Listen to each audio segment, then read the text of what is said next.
salta a cerveja estupidamente gelada pro batalhão e vamos botar água no feijão. Mulher, não vá se afobar, não tente pôr a mesa nem dar lugar.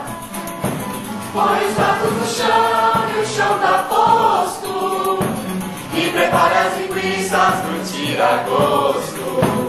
Cuca, açúcar, cumbuca de gelo, limão, e vamos botar água no feijão. Mulher, você vai juntar um montão de torresmo pra acompanhar arroz branco, farofa e a malagueta, a laranja Bahia ou da seleta. Joga um baio, carne seca, docinho no caldeirão e vamos botar água no feijão. Mulher, depois de salgar, faça um bom refogado que é pra engrossar.